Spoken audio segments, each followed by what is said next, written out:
Hi there, my name is Ronnie, and today English is going to be taught by me. I'm going to teach you English. And this is going to be a grammar lesson. Everyone shutter. Oh, not grammar. It is. I think this is a very difficult, hard to understand lesson. I don't want to teach. I give up. I'll try. Okay.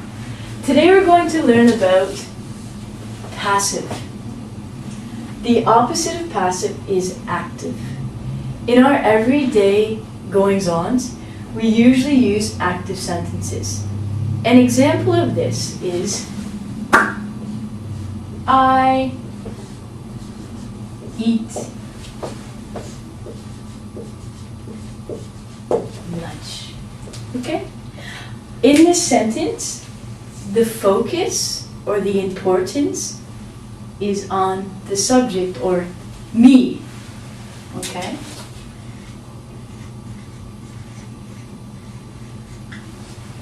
So I want to make it very clear that it was me who did the action. So I put me first. Next comes the verb. And lunch is our noun. When we want to have a passive sentence, we don't want to tell who did the action. What's important is that the action was done. So to make the sentence passive, we're going to change the verb position, the noun position, and we're going to even eliminate or take out the subject. This is how we do it. We start with the noun. And we say, not lunk. Lunch.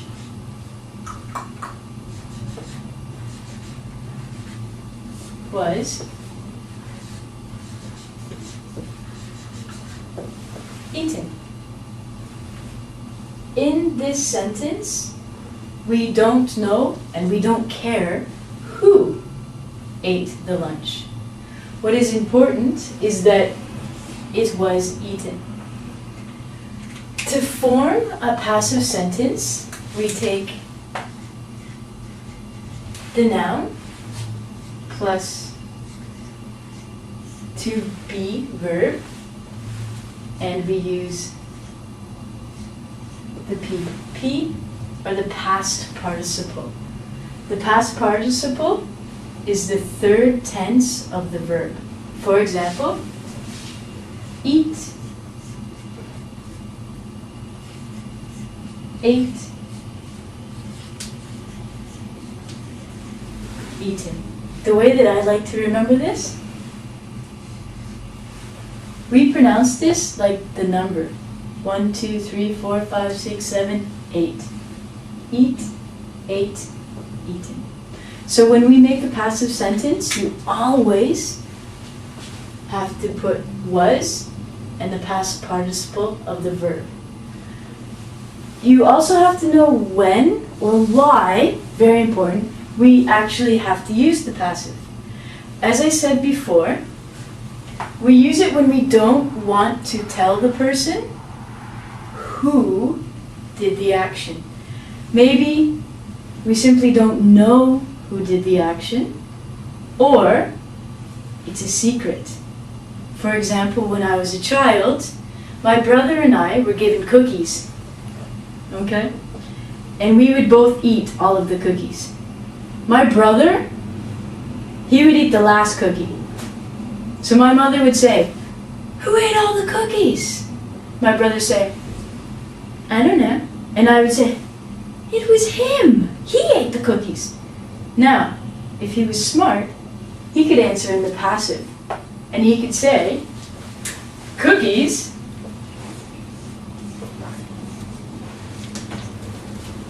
were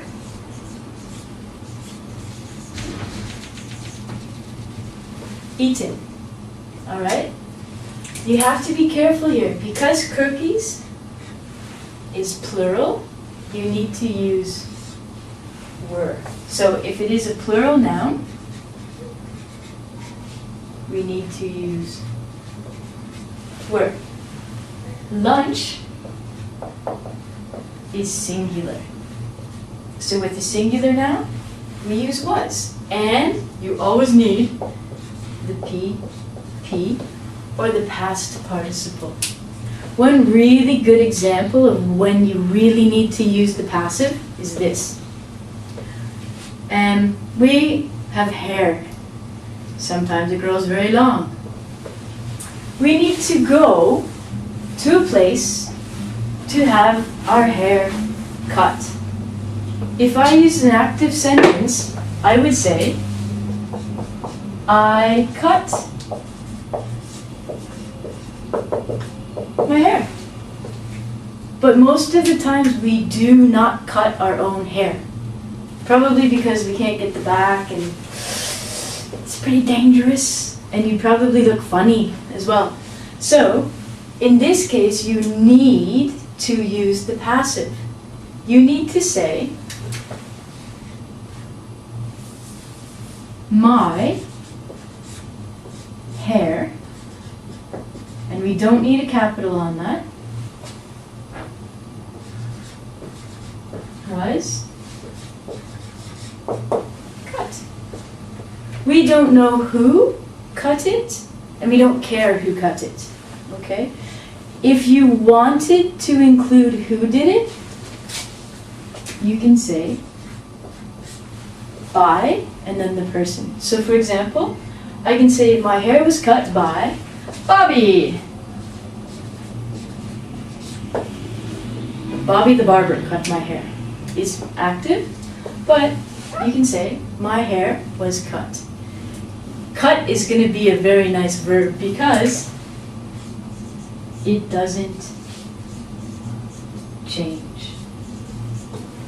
In every part of the verb, it stays the same. Cut, cut, cut. Easy.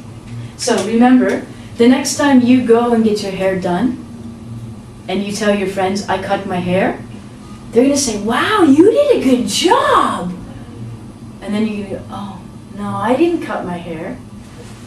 My hair was cut. All right? So I hope this clarifies the difficult grammar that we have in English of passive.